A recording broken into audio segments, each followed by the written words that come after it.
12. Sag nochmal was. Hallo. Okay, scheint alles zu gehen. Bam, bam, bam, bam, bam. Okay, cool. Hey, Brad, how's it going? Very good, thank you. We are back from our transition between the years break. Man, we did this like intro now for the second time. I still don't know what to say, how to name it. Who cares?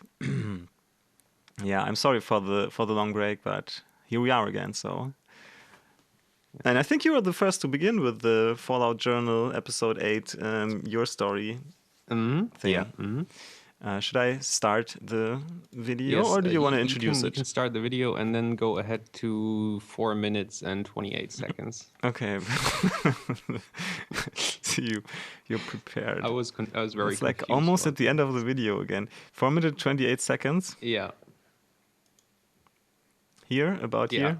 But don't start yet because I have to introduce the quest. Okay, cool. Yeah. So basically, in Nick Valentine's office, there are some files lying there and some holotapes, and one of the holotapes is from a guy called Marty Bullfinch.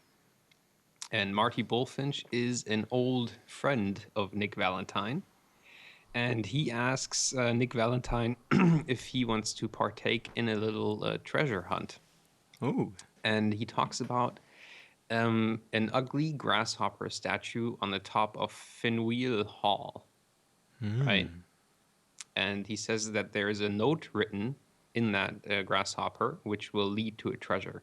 And he asks Nick Valentine if he wants to come along. Right, that's the quest. So, but Nick Valentine doesn't seem to, or was not interested, so he didn't go. So we are going to go and see what's there. That's exciting. That is exciting. Treasure hunt is very exciting. The start of the video is us heading to Finwheel Hall. Cool. And it's a war zone, of course. It's full of mutants. And by the way, Finwheel Hall is the center of commerce. It's like a big marketplace in Boston. It's close to that park, right? Where Swan lives. Yes. Lived. Oh man. Definitely. Bunch of mutants. Just my way through here. So this quest right here is going to be sort of a little Boston history episode. Oh, nice, the flamer. Yeah, the flamer. Yeah, I've been Alexander has been using that a lot lately. He's getting better and better with the heavy weapons. Okay, so now we're on the roof. That's where the grasshopper is supposed to be located, and that's my friend Paladin Dance. Oh, Alexander's friend. So, yeah, you can pause the video here. Like, so this is Marty Bullfinch. So he died on the way to the grasshopper, and well, I think he died because he probably tried to go to Fenwheel Hall by himself. Makes sense. And probably suffered some severe injuries and then died on the roof before he could actually reach the grasshopper. So basically, I want to talk about the grasshopper a little bit because it's a central part in Boston history, and I thought that was like really interesting. So the grasshopper statue is actually a weather vane, you know, a Wetterfahne in German. Oh, okay. And it's made by a guy named Shem Drown. And Shem Drown is the first tin craftsman and weather vane maker of the United States of America. Wow. Yes. Oh. Yes. And he was asked to make this special weather vane for the guy who made this hall, who was a rich slave trader from the Boston area. And it's really interesting because in London, in the Royal Hall of Commerce or whatever it's called, like the big marketplace in London, there is also a grasshopper on the roof as like a weather vane. So it's basically like, you know, America gaining their independence and then saying like, well, we are as great as our old overlord. So Shendraun made this statue, and he actually placed a note in there. The note is actually real, so it's actually in there, in real In Boston real now. life. Okay. And we're gonna go and get that note now, so you can continue. Cool. What? That's cool. Who's there? So first of all, you gotta kill that mutant, probably. Maybe. Yeah, gotta pick up the fedora. Of course. And tip it. Oh, Tip it to he your has lady. played tricks on me again. That sound. Oh, what those is it? mutants. Those silly mutants. Yes. So where's the statue? Oh, it's up there. Ah, wow. Okay. Yeah. Does it look like that in real life? I think it does. I don't know. Is you it can as pause- small? You can pause here. Oh no, I pressed the wrong button. Oops. Okay. I don't know what happened there. I'm very sorry. But I'm gonna fix it in post. Okay. Someone there? Okay. I'm afraid I'm going to press the same button again, but I won't. Okay, let's keep on.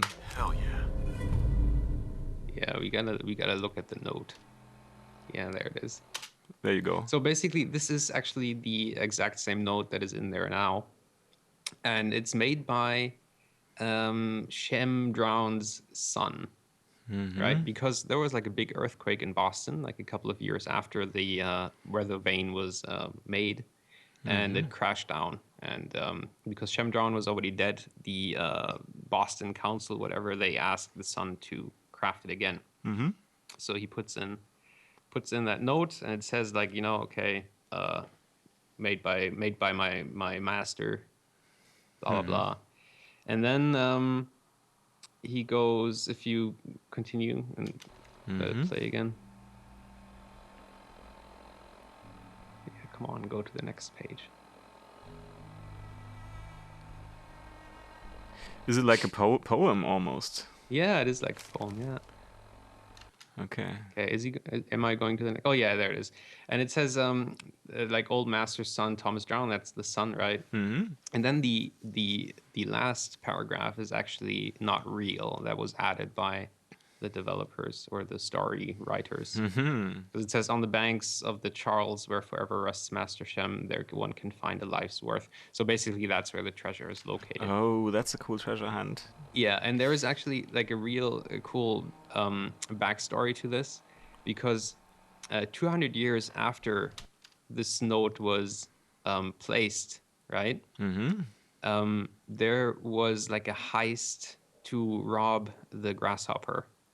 Like a couple of people tried to rob the grasshopper. They failed, but there was a police inspector that was responsible for taking over the case. Yeah. And his name was actually Paul Revere, and you might have heard that name in the game before, because Paul Revere was the most famous Minuteman of the Commonwealth. Ah, okay, yeah, I heard that name actually. And Yeah, I thought that was like a nice connection that's really nice. to the game. And actually, my second character, his name is Paul Revere too.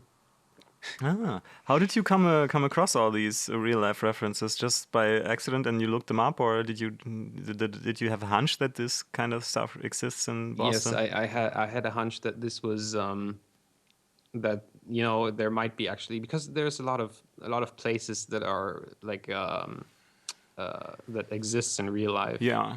And I thought that was kind of interesting, and I just read up on him. Yeah, they very much play with the New England, like founding fathers of America. Yeah.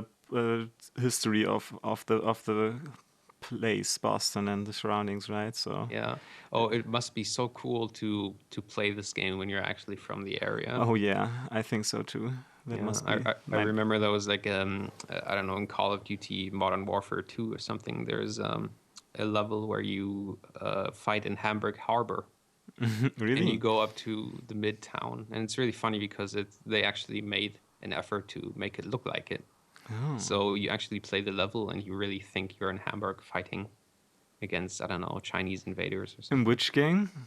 It's a Call of Duty game. You don't remember which Story one? mode. I have to play that, I think. Yeah. Well, I won't buy it. I will pirate it. Of course.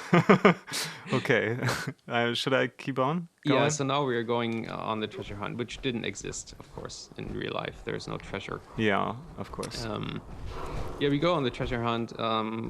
We're trying to find the grave. The Somewhere. grave of Shem Drown. Of Shemdran, yeah. I love his name. It's a good name. Yeah, I don't know if he was Irish. It sounds kind of Irish. Yeah, might. Yeah, there's and there are of course some ghouls here, but they aren't a match for Alexander Ushinsky. No.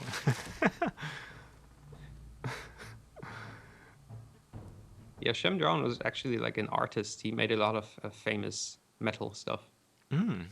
Yeah. But how does the thing work as a weather vane? I don't know how that works. For me, it was always just like where the wind is coming from, because it turns like in a certain, I see. you know, the classic one is like the rooster, right? Yeah. Like from the Disney movies. Yeah, that's true. That you find that often in Germany too. Yeah. Hell yeah. So, and we have a special sword. It's the Shemdran sword. Target takes radiation damage, and I thought this was a really cool thing. Mm-hmm. And there's a note. Yeah, and he says, "Though devil's iron makes this blade, only who wields makes it wicked." Whatever. But I thought it was kind of cool that like an early American like metal worker would try out new things and maybe use like a radiating metal maybe to craft a sword. Yeah. And it's kind of funny because I didn't look up what his cause of death was, but it would have been funny if it would have been cancer or something. Yeah. He carries around that Radiation sword. sickness. You know, Yeah. he would have Long probably before got his cancer. time. Yeah, I thought that was a kind of an interesting quest. He was setting the trend for later deaths in the Fallout universe. Very Yes, much. Shen Drown. definitely. Yeah, that has a really nice touch with all the real life references and the whatnots. I like that very much. Yeah.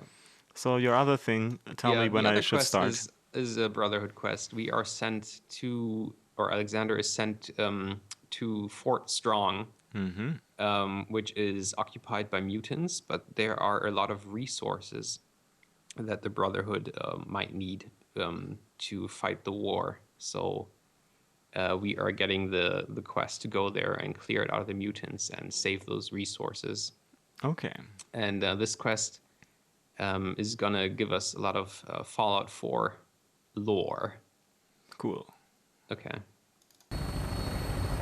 Yeah, so we are going, or Alexander is using the vertibird, like he likes to do with the minigun and everything. Yeah, because he's buddy with Paladin Dance. He can't do that. Yeah, they're like very close friends, like almost gay. Yeah, I see. Yeah, and there's a mutant behemoth there. That's the first time Alexander encounters one of those. Oh wow. Yeah. Well, not the first time. Swan was the first time, right? Or Yeah, but is he one? I don't know. I thought he was one, but I might be wrong. Because I looked at him like from a little closer, and I can't figure out its features. It's really weird. Okay. It's almost like unhumanoid. Yeah, so we're at Fort Strong now. We killed all the mutants outside, and if you... Oh, I forgot. Can you go back a second? Yeah. Because I How? forgot to say something. Just like. Yeah, just in the over... Yeah, and you can see there are like a lot of ruins and cars and houses. Yeah, remember that. That's going to be important soon. Okay, maybe we have like a better overlook of this place. Not really. Well, there maybe. Yeah. Okay, looks. Looks like a normal town. Yeah. Yeah. After something bad happens, of course. After something bad happened, yeah. Okay. Yeah. I didn't encounter one of these yet. Primary target down. Look at this face lead. Yeah, so we're trying. Alexander is trying to find an entrance into Fort Strong, and of course he's awaiting strong resistance in Fort Strong. Makes sense. And basically, yeah, you could just, yeah, this is like the terminal of the general that has the command of Fort Strong, and we don't have to. You can read this, you can pause and read, but I'm just going to explain the story. So basically,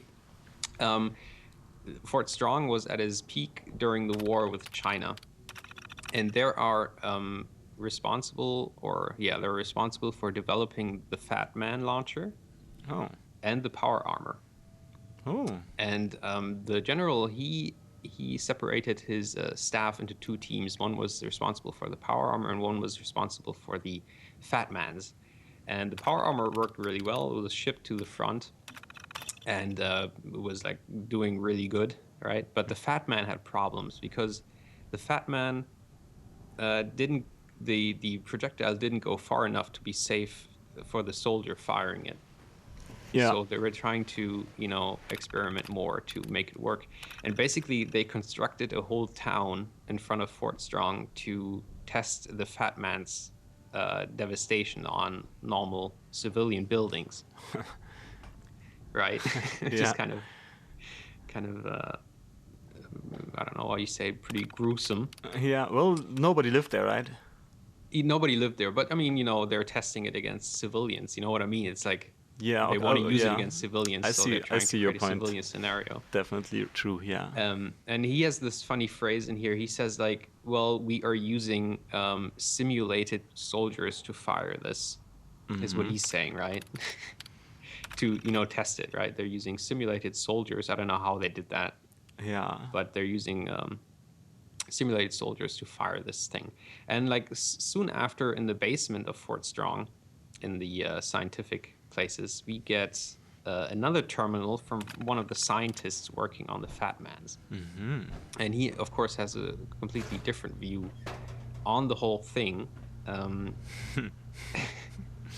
And he actually gives us a little more insight on how this actually turned out. So basically, as I said, the Fat Man, nobody wanted to work on the Fat Man thing. Everybody was like, oh, I really want to work on the power armor because, it's much nicer than to work with the short range atomic thing. Yeah. And he actually says that, what did I want to say? Oh, he actually says what a crazy idea to create this kind of weapon, right? But he's still into it. He's like, okay, how can we make this weapon better? And he works on a solution that, to put like a burst charge in the launcher to make it go further. And he actually says that some soldiers trying this thing actually died because it was malfunctioning. And I thought this was interesting because the general just said, like, well, we are using simulated soldiers. And then the scientist is like, well, today 2 soldiers died because the thing was malfunctioning while I see. firing. Yeah. So then they are probably like erased from the papers, and then they Yeah, become simulated yeah, soldiers, definitely. something like that. So he comes up with a solution. He says, like, okay, if we put the charge into the launcher, it's going to make the launcher really heavy and inconvenient. So he comes up with a solution to put the charge into the Fat Man itself, so it will go further. And that's basically what they do. And then they test it out in the field, and they are, ready to deploy. And that's basically how the power armor and the Fat Man was developed. Man, that's really interesting. Yeah, I thought that was kind of interesting. The war Like, against an China. interesting little bit of lore. When- And When was this in the Fallout timeline? What year approximately? I don't know. But I think it was shortly before, like, shit hit the fan. Okay. And you know what I really wondered about this is, like, Fallout 4 is a world where there was never, like, the transistor was never developed, right? That's like the main point. So everything what the transistor does for us, they are using, like, atomic energy, whatever. They were, like, using atomic refrigerators, atomic toasters, Yeah. everything.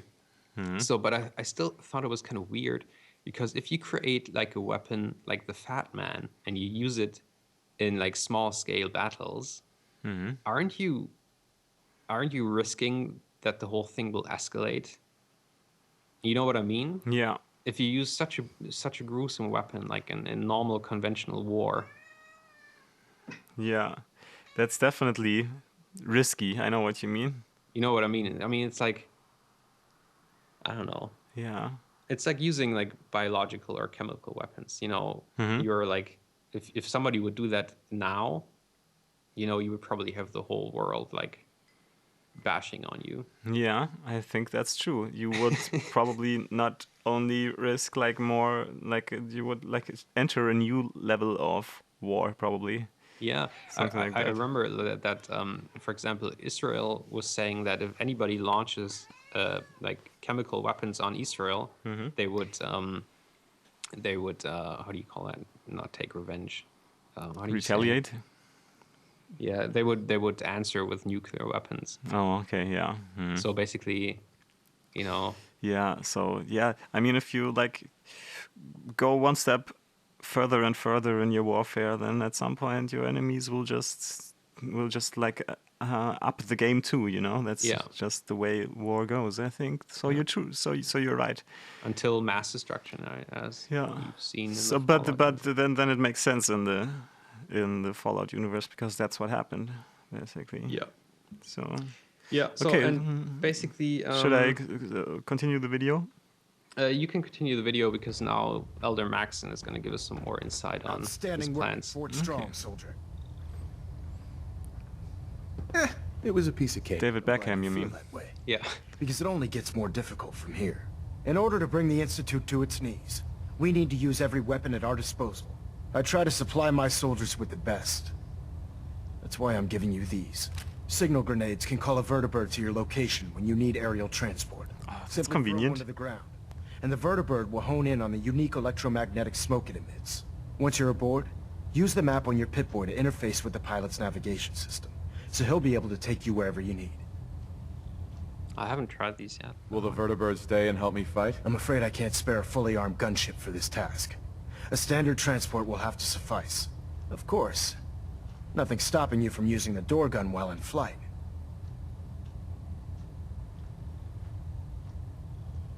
Where can I get more signal grenades? I'd use the supply I gave you sparingly.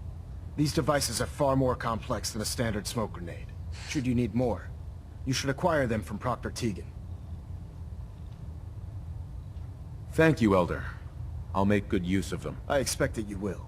Now, I'm sure you're aware that Fort Strong was simply the first step towards the liberation of the Commonwealth.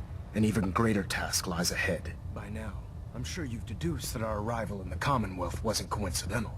We're here because of a unique energy reading recorded by Paladin Dance's recon team. According to our scribes, the reading indicated a level of technology that only the Institute could achieve. The moment this information came to light, our mission became clear.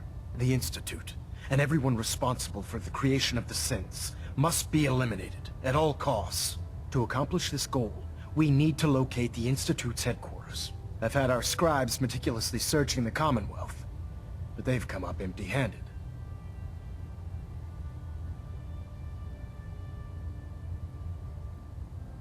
With all this technology at their disposal, our scribes can't find an entire colony of people? The Institute has managed to keep itself hidden for a number of years, but it's only a matter of time before we find them.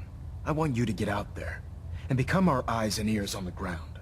You seem to have a vested interest in locating the Institute before we met, so I'm confident you'll travel in the right circles. If you discover a way in, I need you to report it to me immediately. Any questions, Knight?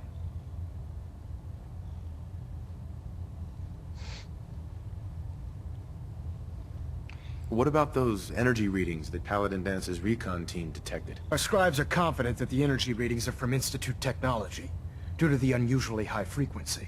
I like But the this source is unknown. energy We're readings still detecting scan them on thing. That's occasion. like a really by the bad time we send a old team to Enterprise investigate- trope. Yeah, that's true. It's like, we found this planet. They I are wouldn't be high in surprised if the intelligence. We energy reading found were high caused by energy some type readings. of institute. Absolutely. I think I've heard that anything like hundreds of times in Yeah.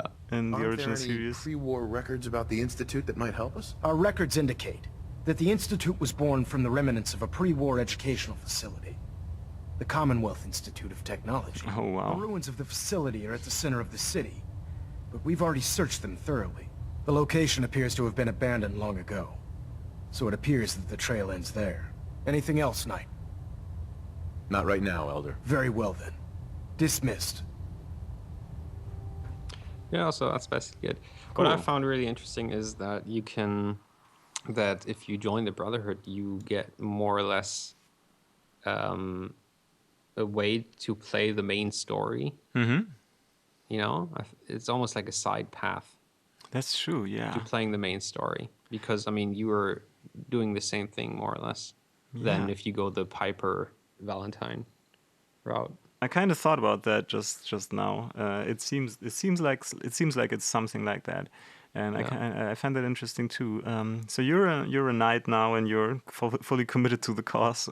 Alexander Yeah, well, is. I don't know. It's just like, they're pretty powerful, and I mean they're more powerful than Piper and Valentine. Yeah, At least that's what Alexander thinks. and they are like-minded people for him in a way, because Dan's with his PTSD and all the like fascistic talk, like in a way, Yeah. It's Well, I mean, Alexander, he told Paladin Dance, like last episode, I think it was, that that he doesn't believe everything that Elder Maxon says, because he's like a fascist. I don't think Alexander is a fascist, yeah, no, but he's definitely somebody who can relate a lot to the structure of the Brotherhood. and to extreme mindsets maybe. Yeah, and to extreme mindsets. Yes. So yeah, I find that is weirdly fitting him in there. Yeah. He found his people for now, at least. Who knows what's gonna happen? Yeah. Yeah. I love these two things because they were so much grounded in real life Boston and USA historia, Yeah. Yeah. or like a mixture of Fallout lore and real life history. I love Yeah. that. I love that. That was very cool. So mine isn't as enlightening. Is that a word? Enlightening? Yeah. I think. Yeah, but it's Berta's approach of finding out where his son is. So we just should start right up. I think I recorded this weeks ago, so I don't really remember everything. So, do you remember when Mama Murphy told us we should find the heart in Diamond City? Yes. On one of her drug trips. So I looked around and I found, of course, Valentine. He has his little private dick office, and it's with the shield in front of it with the big heart. Yeah, and the his name is neon heart. Valentine. Yeah. Oh, that is cool. So that's basically Berta's hint with which she found him, and then she got to talk to him about the whole situation. So let's listen to that. Find someone who's gone missing. The devil is in the details. Tell me everything you can, no matter how painful it might be. So it's like an interview. Oh, yeah. What happened?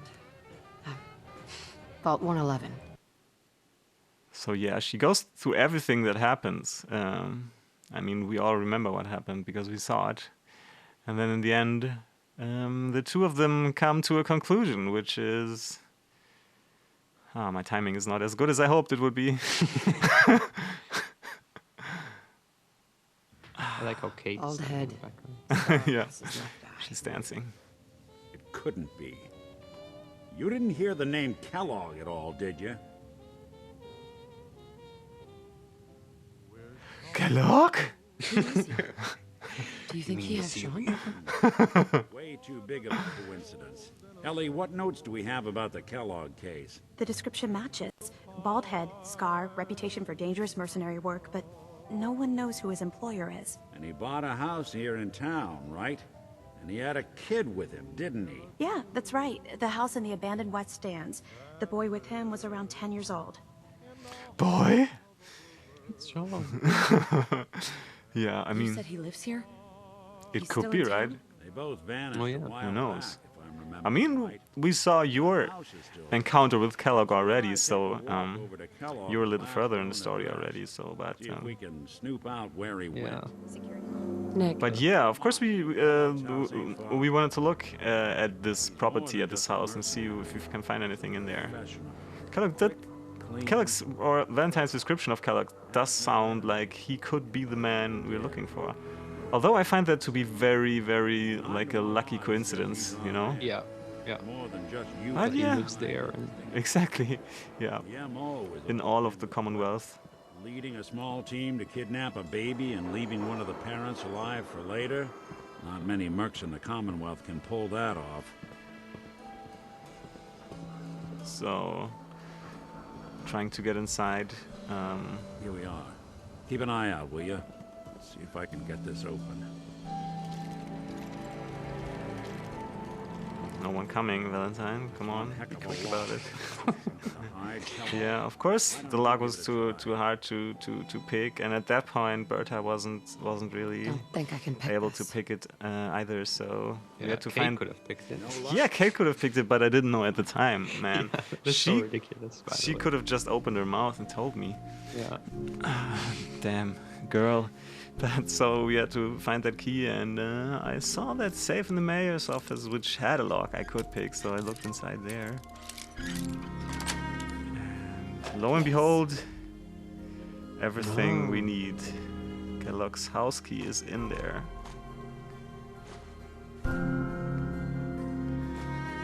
Anything not nailed down is fair game.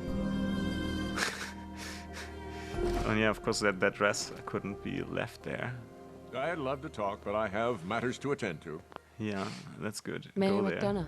Excuse me, but I'm very busy right now. Yeah, whatever. Exactly. He's just standing there watching the city. Take a look around. So busy. Kellogg must have left something behind. Yeah, I looked around and I found something, which is under the table. There was like a hidden Got button. that desk? A hidden button. A hidden button, yeah. So I'm gonna find it within a second and press it, and then there's like this that's whole a huge ass button. yeah, huge as button indeed. And there's this whole new room opening up over there, and in there we found some clues and hints Look at and this. traces. All of a merc's favorite things. That's where he just sits and drinks and smokes. Yeah, his favorite beer. Gwinnett's stout beer, 44 caliber bullets, cigars, San Francisco sunlights. Exactly. Interesting brand. Won't lead us anywhere on its own, though. Will it? Maybe Dog Any Meat suggestions, doesn't Nick? know how to find him with these Mutt like him things. can track a man's scent for Greatest miles. detective in the Why don't you world. go fetch him? Dog Let meat, him you have mean? a whiff. Yeah. Yeah, Hope he picks up the trail. thanks to his nose, we were able to actually follow his scent trail and try to find him. And we came across this place first. This must have been like a little break area for him. Drag that. San Francisco sunlights. Kellogg's preferred brand, all right. What do you It's like think, boy? preferred Enough to brand. go on? It's weird. You mean this San Francisco Sunlights? Yeah.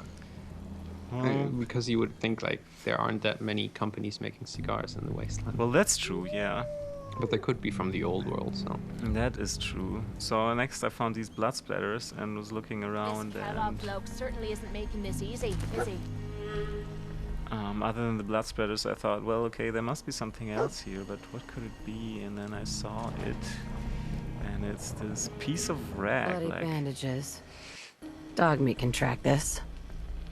rough. What do you think, boy? Enough to go on? Of course. Go ahead, little asshole. Oh no, there's like enemies, like zombies. I don't know what they're called. Farragools is what they are called. Man, to me they're just zombies. Yeah. It's basically the same, right? You know, this is completely off topic, but I think it's really funny to interject with this. I read this on the subreddit Shower Thoughts. Someone was thinking, well, all the zombies in fiction should run around without pants, like without pants at all, because they're losing their weight completely and just losing like parts of their body and all the flesh and just basically like being bone and skin. Yes. You know, should cause their pants to fall off. Yeah, that's true, especially like in the 90s. Everybody, Yeah, everybody was wearing like baggy Yeah. style stuff. that's true. But yeah, so if we will You mean that's it? make a movie at some point with the zombies, we should make them pantsless. Don't leave anything behind that might be useful. That's my thought of the day in that matter. So I found this, and this was really weird. I don't think he was supposed to be clipping through that container, What but have we anyway. here? Error. System corrupt. Oh, I it's a can't feel Soltron. my legs. Have you Yeah. fought one of these? By the Just way? tell me where Kellogg Yeah. went. Tin can. Super hard Identity of to beat. assailant, Kellogg. And he was assaulted by We're still on Kellogg, track. which is weird, I think. Hopefully he's not much further. And Kellogg seems to be badass, Yeah. like we saw last episode. Well, you just killed him with two hits or something, but look, my fight was, man, that was like a real struggle. It's gonna kill me. But then this happened. I don't know, did you come across this? No. No? Okay. Oh yes, I did. He's saying it's a synth, right? Yeah, Yeah, exactly. mhm. Please help.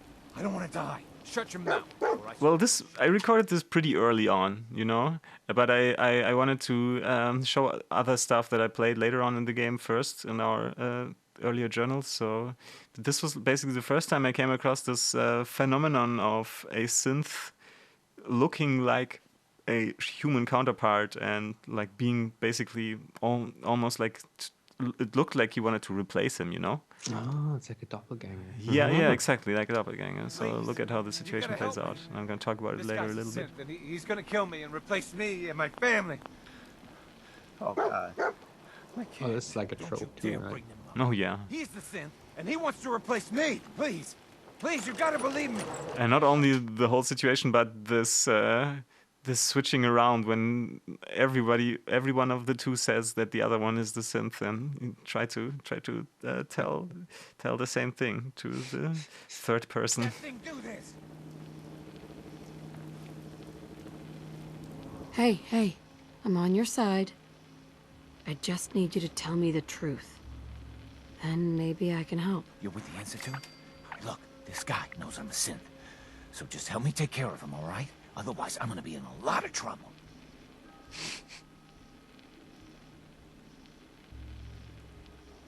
Just kill this thing and be done with it. What? No! So yeah, that's how Berta approached the situation at this point. I need to get out of here. God, I'm still shaking. She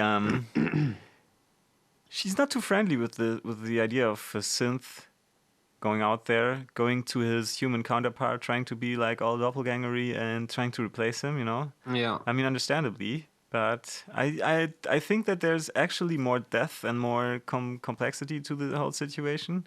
And Yeah, because I mean, we learned like from the Nick Valentine story that old synths were just like thrown out. So maybe if they created a doppelganger and then just let him go without any purpose, you know, he might. lost. It's like the question of does he still have a right to live or not? Exactly. But at that point, she was basically bitter, harsh, and just thinking of humans, you know. So, Yeah. but this might change because in my playthrough of the game, I have encountered like a organization called the Railroad, which is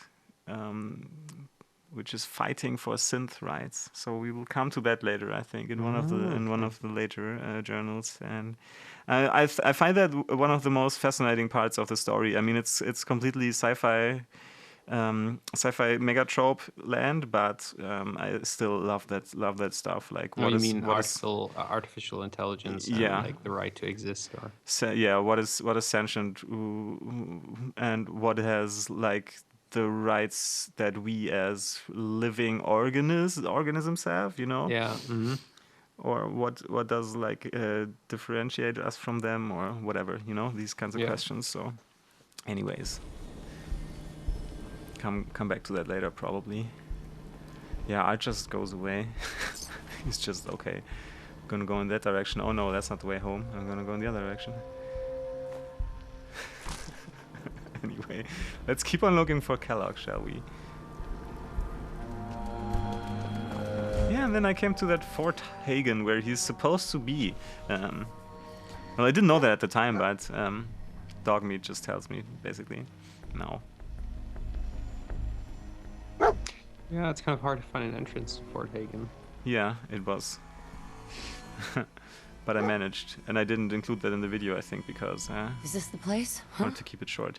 Is he in here, boy? Smart little mutt. He led us right to Kellogg. Why don't you have him run off and play so you can start your little reunion? Kate is just this grumpy old lady all times. So Kellogg just talks to me over the intercom after I get in. Basically making like friendly small talk, fun conversations when he's the guy who killed my hubby. Isn't that how the English people on the internet call their hubby? Yeah. You got guts, determination. Oh my god. You are in. You know what? I hate these Possibly comprehend. these words. Like we have them in German too. Yeah. Also, you have these initials. What is it called? Is it a? Oh damn it! When you say SO for significant other, Is like acronyms? No. is it an acronym or an initialism or initialism? Anyway, I don't like that too. But what do you call that in German?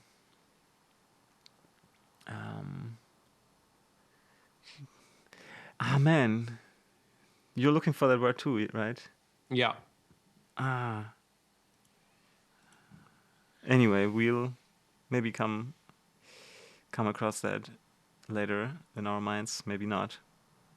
Ah, that is bothering me right now. But anyway, yeah.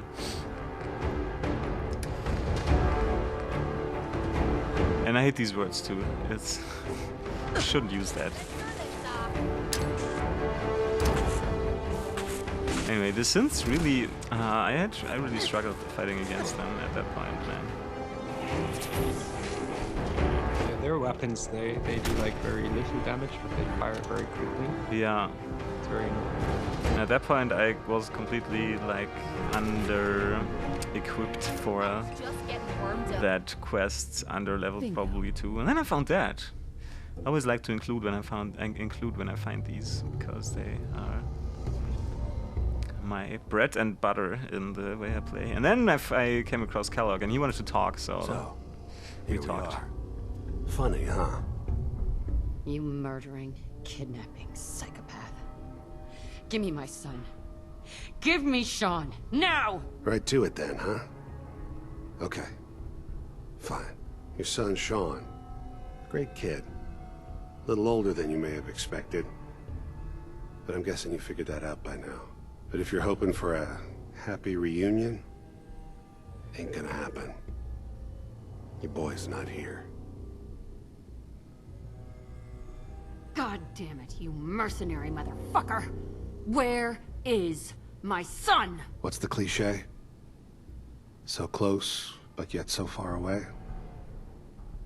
That's Sean. But don't worry. You'll die knowing he's safe and happy. A bit older than you expected, but ah well. At least he's in a loving home. The Institute. So where is it, huh? This institute? How do I get there? Haven't you been paying attention? You don't find the Institute. The Institute finds you. You open the closet, it's just a closet. You can never find the monster that hides inside. Not until it jumps out at you. But I think we've been talking long enough. We both know how this has to end. So, you ready? Of course, Berta is ready. In 100 years, when I finally die, I only hope I go to hell so I can kill you all over again. I like how she's saying that while she's retreating from the room. Yeah. Readying her her explosives. Just nice. Yeah, right. So look at how many bullets I have to sink in that fucking bastard, who is, by the way, already invisible, as you can see there. So it's a little hard to play at all. Oh, Kellogg goes invisible? Oh yeah, he goes invisible. Oh wow. He's like a stealth boy or something. Yeah, he has. It's pretty ridiculous. He's really hard. He's really hard to fight if you're not like having OP weapons and shit like you did.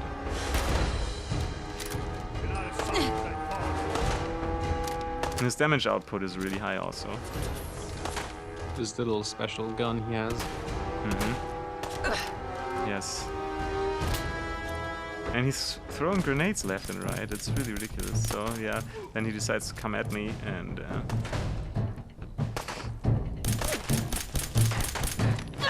Oh wow, that gun doesn't do very much damage. no, I think I'm almost out of bullets also. I like that little flyby. Yeah, that situation is so ridiculous. Yeah. Oh, that was a nice. Oh, nice. Oh, look at how much HP I have left. Oh, a cybernetic brain augmenter. Didn't you find that?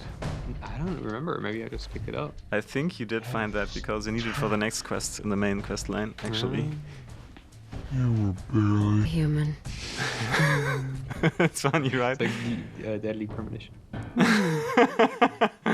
Yeah. Yeah, look at his nuts. It's like a huge penis. Big welded down rods. To get, I have a little callback. Yeah, that's his personal computer. And I decided to have a look at it. It's like a 1950s iMac. Yeah. You're right. So boy Sean successfully delivered back to the Institute, payment received. He deserved to die, this son of a bitch who stole my family, killed half of it, stole the other half, and sold the other half that is still alive to the Institute.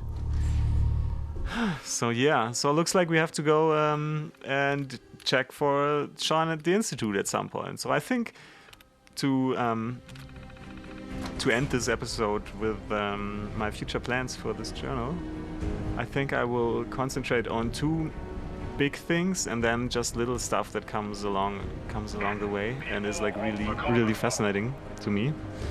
And the 2 big things are, of course, the main quest and the railroad quest line. Yeah, I'm really excited to see that, the railroad stuff. Actually, where you started your first episode, your first video today, is right near where you can find the railroads hidden. Well, yeah, it's Boston Common, right? Yeah, exactly. Yeah, because I walked past there and it's probably like in Park Station or something. That is right there. I haven't been in there.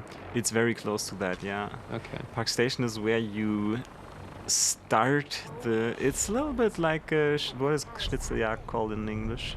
Isn't it Treasure Hunt? Yeah, it's a little bit like a treasure hunt that you start at the park, at the station, okay. at the park station, you know. And from there on, you can find their secret hidden... what do you call that? Hideout. Yeah, exactly. So that's it for today, I guess. Yep. Yeah, that was cool. I think so too. That was cool. Glad to have the series back. Goodbye and see you next time. Goodbye.